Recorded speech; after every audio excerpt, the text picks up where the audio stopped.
Bismillahirrahmanirrahim. Assalamualaikum warahmatullahi wabarakatuh. Alhamdulillahi rabbil alamin wassalatu wassalamu ala asyrafil anbiya'i wal mursalin wa ala alihi wa sahbihi ajma'in. Alhamdulillah, firman Allah Subhanahu wa taala di dalam Al-Quran, A'udzu billahi minasyaitonir rajim. Ya ayyuhallazina amanu la tuqaddimu baina yadayillahi wa rasulih wattaqullah innallaha sami'un alim. Yang bermaksud, wahai orang-orang yang beriman, janganlah kamu memandai-mandai melakukan sesuatu perkara sebelum mendapat hukum atau kebenaran Allah dan Rasulnya, dan bertakwalah kamu kepada Allah. Sesungguhnya Allah Maha mendengar lagi Maha mengetahui. Alhamdulillah, muslimin dan muslimat yang dirahmati Allah Subhanahu wa taala, sidang penonton yang dirahmati Allah Subhanahu wa taala, bersyukur kita kepada Allah Subhanahu wa taala di atas limpah kurnianya kita dapat bersama-sama menghadiri forum kita pada malam ini. Insya-Allah kita akan menjalankan forum secara menggunakan media masa yang mana kita telah diuji oleh Allah Subhanahu wa taala dengan satu ujian pandemik COVID-19 yang menyebabkan kita tidak boleh melaksanakan ilmu ataupun penyampaian ilmu kita secara bersemuka, tetapi kita menggunakan kemudahan media masa ini untuk kita menyambungkan dakwah Nabi SAW. Kita berkongsi ilmu kita dengan menggunakan kemudahan media masa. InsyaAllah saya selaku moderator yang bernama Muhammad Ashraf bin Basri. Pada hari ini kita akan berforum dengan satu tajuk, iaitulah berkaitan dengan cabaran dakwah era globalisasi pemikiran Islam liberal. Dan kita akan ditemani dengan 3 orang ahli panel yang akan mengupaskan tajuk berkenaan. Sebelum itu kita memperkenalkan terlebih dahulu ketiga-tiga ahli panel kita. Kata orang tak kenal maka tak cinta. Ahli panel kita yang pertama iaitulah saudara Akmal bin Ishaq, yang mana beliau akan berkongsi kepada kita berkenaan dengan definisi liberal dan pandangan ulama Islam berkenaan dengan liberal. Seterusnya ahli panel kita yang kedua iaitulah saudara Ahmad Razali bin Roslin. Beliau akan menyampaikan kepada kita berkenaan dengan pengaruh pemikiran liberal terhadap umat Islam. Dan ahli panel kita yang ketiga iaitulah saudara Muhammad Atif bin Muhammad Asri, yang mana beliau akan berkongsi kepada kita berkenaan dengan strategi dakwah dalam pengaruh Islam liberal. Baik, tanpa melengahkan masa lagi, saya menyerahkan majlis kita kepada ahli panel kita yang pertama iaitulah saudara Akmal bin Ishaq untuk beliau menyampaikan berkenaan dengan definisi liberal dan juga pandangan ulama berkenaan dengan liberal. Falyatafaddal mashkura. Bismillahirrahmanirrahim. Assalamualaikum warahmatullahi taala wabarakatuh. Alhamdulillah, wassalatu wassalamu ala Rasulillah wa ala alihi sahbihi wa man walah. Asyhadu an la ilaha illallah wahdahu la syarika lah wa asyhadu anna sayyidana Muhammadan abduhu wa rasuluh. Qala Allah ta'ala, a'udzu billahi minasyaitonir rajim. Inna aradna al-amanata 'ala as-samawati wal-ardi wal-jibal fa'abayna an yahmilnaha wa ashfaqna minha wa hamalaha al-insan innahu kana zaluman jahula.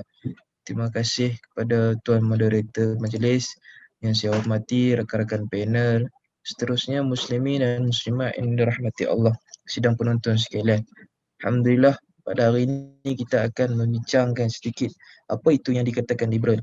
Liberal ni merupakan satu perkataan yang berasal daripada Latin yang bermaksud kepada satu bentuk kebebasan individu yang mana mereka meletakkan ia sebagai satu falsafah, iaitu kebebasan individu itu dijadikan satu perkara yang utama. Kalau kita tengok dalam Kamus Dewan juga, definisi yang diletakkan liberal ini merupakan adalah condong kepada kebebasan dan pemerintahan yang demokratik. Mereka menentang hak-hak keistimewaan kaum bangsawan. Asalnya mereka ni seorang orang bawahan, kemudian menentang pemerintah yang yang memberi hak-hak keistimewaan yang sangat banyak kepada bangsawan, maka kat situ timbullah golongan-golongan ini dan diberi nama sebagai liberal. Kemudian definisi yang seterusnya ialah berpandangan ataupun bersifat bebas. Pandangan yang lebih terbuka dan tidak mahu dikongkong dengan suatu pemikiran. Mereka tak nak satu pemikiran yang lain mengongkong mereka ini, lalu mereka ni kena mengikut satu undang-undang. Jadi mereka ni tidak mahu, mereka ni memberontak lalu menimbulkan satu pemikiran yang baru.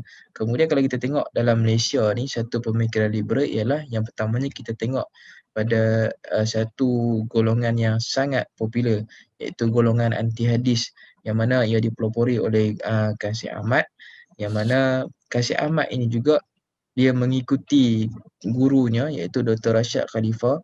Kemudian dia mengkritik hadis-hadis Nabi SAW dengan mereka berpandukan dengan Al-Quran, kajian saintifik dan logik akal semata-mata. Kalau ini dijadikan sebagai satu alasan, malah mereka menyatakan juga bahawa hadis yang dibukukan apabila selepas kewafatan Nabi Muhammad SAW tidak memberi satu kebenaran yang 100% ataupun 100%. Dengan ini kalau kita tengok dalam Al-Quran juga, Allah Ta'ala berfirman, ya ayyuhalladzina amanu atti'ullaha wa atti'ur rasul. Taatlah kepada Allah dan taatlah kepada Rasul. Maka perlunya Al-Quran. Dan Dr. Yusuf Al-Qardawi juga menyatakan perkara yang tersebut. Kerana Al-Quran ini merupakan satu rujukan utama dan tidak boleh dipisahkan dengan hadis dan sebagainya. Kerana hadis ini akan membantu berpandukan Al-Quran untuk menerangkan apa yang ada dalam Al-Quran, tapi di sebaliknya itu memerlukan penerangan. Maka hadis menjadi penerangan. Kemudian fatwa pada fatwa kebangsaan kali ke-74 juga membincangkan perkara ini dan memfatwakan perkara ini sebagai haram. Dan mantan mufti wilayah juga menyatakan bahawa pemikiran liberal ini merupakan satu pemikiran yang dirancang oleh Barat bagi melumpuhkan akidah Islam. Kemudian dimasukkan ideologi ciptaan mereka secara halus dan tidak sedar, maka merosakkan akidah Islam itu, maka menjadi satu bentuk kita kata pemikiran yang menyesatkan. Maka harus ditolak, harus kita menolak. Maka kita di sini boleh disimpulkan bahawa memang ada dalil untuk menolak golongan ini dan kebanyakan ulama-ulama juga menolak. Dengan yang saya datangkan ini adalah dua orang, iaitu Dr. Yusuf Al-Qardawi dan mantan mufti wilayah, dan seterusnya pada muzakarah fatwa kebangsaan juga menetapkan mereka ini harus diharamkan. Wallahualam, saya serahkan kepada moderator. Baik, terima kasih diucapkan kepada saudara Akmal bin Ishaq di atas perkongsian beliau berkenaan dengan definisi liberal dan juga pandangan ulama Islam berkenaan dengan liberal. Baik, tanpa melengahkan masa lagi, saya menyerahkan majlis kita kepada ahli panel kita yang kedua, iaitu saudara Ahmad Razali bin Roslin, berkenaan dengan pengaruh pemikiran liberal terhadap umat Islam. Majlis segala hormatnya mempersilakan. Baik, bismillahirrahmanirrahim. Assalamualaikum warahmatullahi taala wabarakatuh. An Jabir bin Abdullah qala Rasulullah sallallahu alaihi wasallam fi khutbatihi. ماذا قال رسول الله صلى الله عليه وسلم وأحسن الهدي هدي محمد صلى الله عليه وسلم وشر الأمور المحدثاتها وكل محدثة بدعة وكل بدعة ضلالة وكل ضلالة في النار.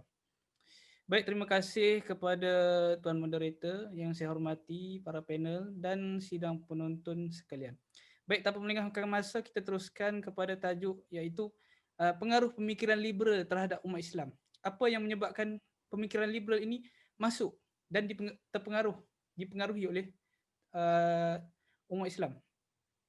Baik, yang pertama, kita perlu tahu liberal ini mereka mempromosikan kebebasan, yakni tidak terikat dan terbuka, berfikiran terbuka dan progresif. Itu semua kalau dilihat secara umum, Islam tidak menentang semua tu. Tetapi apa yang menyebabkan mereka ini lari daripada landasan Islam ialah mereka ini mempromosikan kebebasan yang melampaui batasan yang telah Islam gariskan, iaitu kita ini walaupun Islam memberikan kebebasan dalam berfikir, kebebasan dalam segenap aspek. Kita perlu tahu Islam menetapkan kebebasan itu ada batasannya, iaitu kita perlu mengikut apa yang syarak tetapkan, iaitu hukum Islam itu sendiri. Kemudian macam mana mereka ini masuk? Puncanya ialah kemunduran Islam. Kemunduran Islam itu sendiri, itu yang punca yang pertama. Kalau ikutkan sejarah, diambang kejatuhan khilafah Uthmaniyah, kita boleh lihat bahawa institusi khalifah, institusi politik Islam ketika itu amat korup, dan teknologi dan segenap aspek boleh dikatakan kita ketinggalan dengan Barat. Jadi atas alasan itu, maka lahirlah golongan-golongan daripada umat Islam sendiri yang kononnya hendak menaikkan semula Islam, dan kononnya juga hendak menyesuaikan Islam itu dengan zaman sekarang.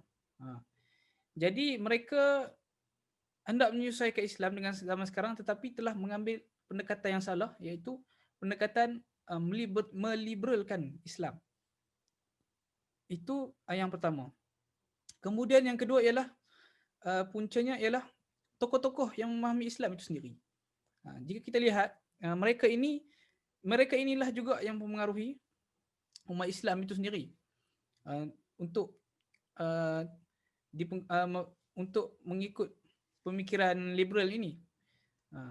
Contohnya yang kita boleh nampak di Nusantara ialah tokoh itu, salah seorangnya ialah Ulil Absar Abdullah. Ulil Absar Abdullah ni dia, kalau kita lihat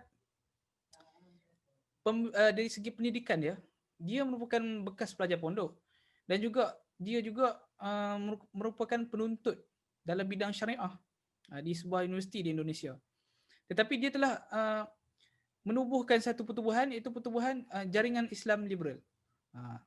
Jadi kita dapat lihat yang membawa Islam liberal itu, pemikiran Islam liberal itu ke dalam Islam adalah orang Islam, tokoh Islam itu sendiri, bukannya golongan awam. Kemudian kita pergi kepada ciri-ciri mereka. Ciri-ciri mereka yang pertama ialah mereka ni bersifat sekular, yakni mereka memisahkan agama dengan kehidupan. Dari aspek politik, kita boleh tahulah mereka ni memisahkan agama dari pentadbiran. Mereka hanya meletakkan Islam itu sebagai ritual harian saja. Ritual harian yang diamalkan oleh individu. Yakni secara, kita boleh katakan mereka telah menafikan kesyumulan Islam itu sendiri. Kemudian yang kedua, mereka ini menolak perundungan Islam. Mereka mengatakan hukum hudud semua itu tidak lagi relevan di zaman sekarang, dan mereka juga mengatakan hukuman tersebut zalim. Kemudian yang ketiga, last sekali, mereka sifat mereka ni, mereka membawa kebebasan berfikir dalam Islam. Jadi mereka telah membawa kebebasan dalam menafsirkan teks Al-Quran, dan juga membawa kebebasan untuk membahaskan sama ada hadis boleh diamalkan ataupun tidak. Dari segi aspek mentafsirkan Al-Quran, mereka telah membenarkan semua orang untuk menafsirkan Al-Quran mengikut akal sendiri. Dan ini telah membawa kepada penafsiran Al-Quran mengikut logik akal dan hawa nafsu, tanpa dipandu disiplin ilmu yang telah ulama gariskan, ulama-ulama terdahulu gariskan. Dan ini sangat-sangat bertentangan dengan Islam arus perdana, iaitu Islam Ahlus Sunnah wal Jamaah. Jadi setakat itu saja pembentangan saya. Saya serahkan balik kepada Tuan Moderator. Sekian, terima kasih. Baik, terima kasih diucapkan kepada saudara Ahmad Razali bin Roslin di atas perkongsian beliau. Seterusnya kita teruskan majlis kita dengan ahli panel kita yang terakhir, iaitu saudara Muhammad Atif bin Muhammad Asri, untuk berkongsi berkenaan dengan strategi dakwah dalam pengaruh Islam liberal. Majlis dengan segala hormatnya mempersilakan. A'udzubillahi minasyaitonirrajim. Bismillahirrahmanirrahim. Assalamualaikum warahmatullahi wabarakatuh. Terima kasih pada moderator dan ahli panel, dan pada penonton, pada penglihat sekalian. Okey. Saya akan menerangkan tentang strategi dakwah dalam fahaman Islam liberal. Okey, antara strategi dakwah kita boleh ambil contoh daripada Rasulullah SAW, daripada sirah Nabi, juga boleh dijadikan rujukan, dapat dijadikan rujukan untuk kita, iaitu contoh seperti apa, menyeru kepada agama Allah, baginda membawa rahmat kepada sekalian alam. Strategi yang diambil oleh Rasulullah merupakan satu strategi yang efektif dengan mengambil pendekatan melalui dakwah secara sembunyi dan terang-terangan kepada keluarga, sahabat dan penduduk sekitar Mekah. Okey, dakwah Nabi dilakukan di Madinah selama 23 tahun. Okey, di situ saya nak akan terangkan antara dakwah-dakwah yang boleh kita lakukan untuk mengatasi pengaruh Islam liberal ni. Antara yang pertama, Rasulullah dia mendirikan masjid. Apa fungsi masjid tu? Fungsi masjid tu sebagai tempat menuntut ilmu, tempat ibadah, tempat pembelajaran, pusat kegiatan dakwah. Kat situ Nabi terapkan pembahagian, ada kelas-kelas ilmu, kelas kuliah-kuliah. Jadi kat situ masyarakat Islam akan dapat kenal apa pegangan yang sebenar, apa jalan tuju yang sebenar. Okey, kemudian Nabi juga mempersaudarakan kaum Muhajirin dengan kaum Ansar. Jadi bila bersaudara ni mungkin ada pengaruh liberal kan. Jadi bila dia bersaudara dengan kita, mungkin dia boleh mudah terima dakwah kita. Okey, kemudian Nabi buat pendamaian, berdamai antara suku kaum. Contoh suku kaum Aus dan Khazraj yang telah bergaduh lama lah orang kata. Tapi bila dah Nabi damai mereka ni, kemudian mereka pun dah berdamai kan, jadi mudahlah untuk sefahaman, memahami apa yang Nabi sampaikan.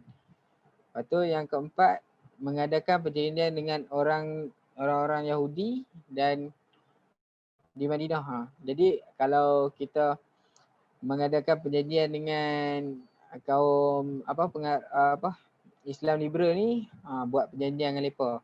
Jadi mungkin mereka lebih mudah mengikuti apa yang kita nak lakukan dalam dakwah kita tu. Okey, yang kelima, membangunkan pemerintahan. Seperti Nabi masa tu, Nabi jadi seorang pemerintah di Madinah. Kaum Madinah akan mengikut susun jalur daripada Nabi dah. Kiranya Nabi buat bagi arahan yang ni mereka kena ikut. Jadi Nabi ada kuasa lah.